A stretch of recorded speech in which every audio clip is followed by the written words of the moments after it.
Shalom and good day all, this is Tehillim29 back again for graphic novels I have recently read through, and I'll quickly go through the list of the graphic novels I've been reading through, or the trades.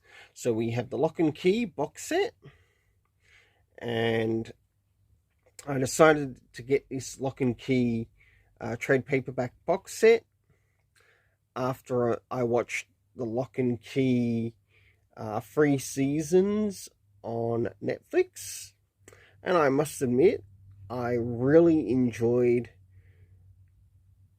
the seasons of Lock and Key on Netflix. In fact, I think it's a little bit better than how the actual story is given in the trade paperback format.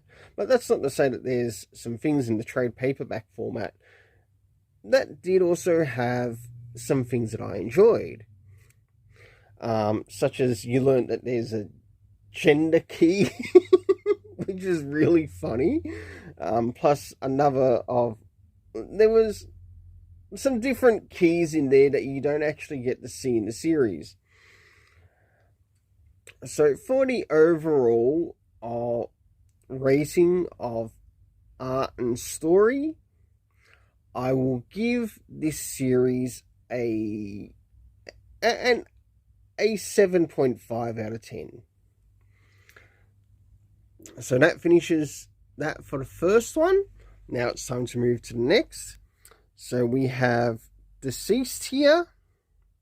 And yes, there's 3 volumes of The Deceased. I have not read the latest one yet, but I understand that there's a box set coming out, and I might think about getting the box set. We'll see what happens. So for these 3, understanding that they're Elseworlds, where we do get a slightly better Damian and John Samuel Kent, or Damian Wayne and John Samuel Kent, compared to the Damian in the main universe, care of Tom Taylor. Only that this is Elseworlds, it's going to get a 7 out of 10. Moving into the Flash, I think some people are actually underselling themselves in regards to the Joshua Williamson Flash Rebirth series.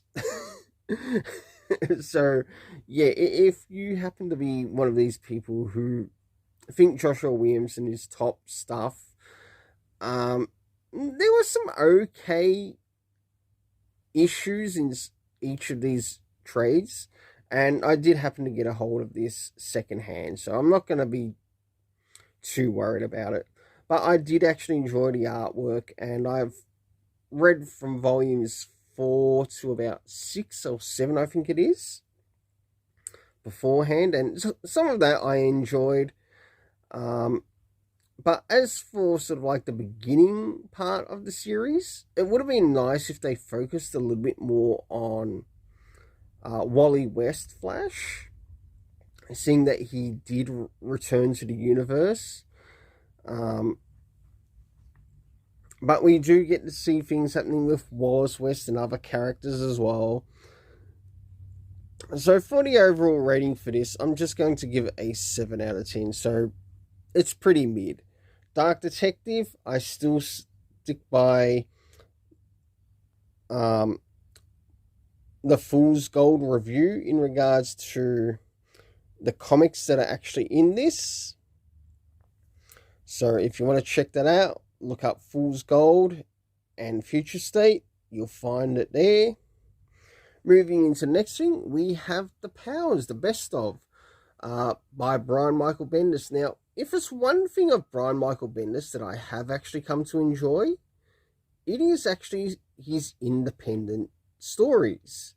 Yeah, okay, you do get some hit and misses, but Powers is definitely one of the best. Or one of many titles that he's written that I enjoy. And I definitely recommend you pick this up. I'll give it a 7.5 in regards to both art and story. But my only criticism in regards to this is that I really wish this story was sort of like broken, or this particular Powers best of was broken into chapters. That's my only criticism, because I remember him doing an interview on Word Balloon's channel.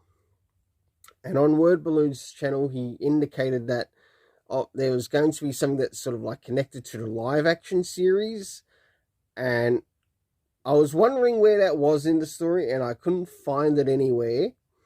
So it felt like, okay, if you're going to make reference of this on a channel, there should at least be an indication of sorts within the story as to where this takes place in the chapters or in what's delivered to the audience. That's the only other thing.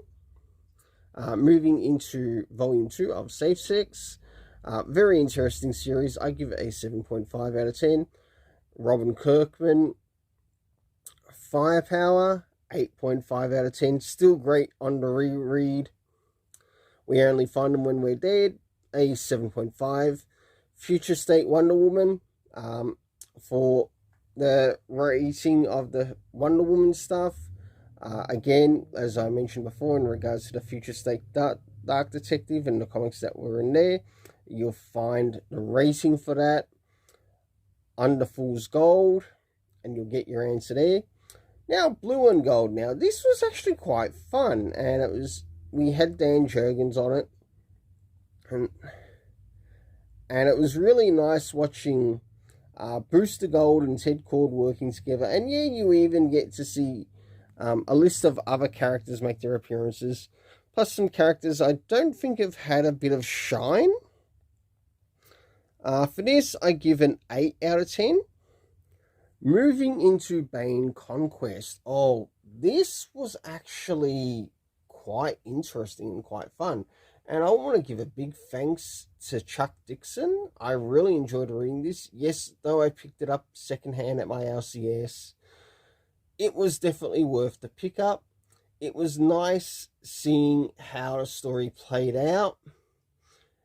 Even seeing how Batman played out. And in Bane Conquest, Bane actually feels more like a mercenary of sorts in the story. Maybe even more of a mercenary than Deathstroke. So in this, I'm going to give it an 8.5 out of 10. That goes for both story and art. And yes, I'll save the spoiler. Go pick it up and check it out for yourself. And last but not least, Hellboy Weird Tales by Mike Mignola, plus many other stories in there. We get quite a list of stories in here. It was really nice seeing the Hellboy ones, and not all of them are done by Mike Mignola, but we also get like other writers as well working on it, such as Alex Maleev, along with Matt Hollingsworth, a list of others. For this, for what it is, considering it's a bit of an anthology type book, I give it an 8 out of 10. Until then, let's keep it colourful and have yourself an awesome day.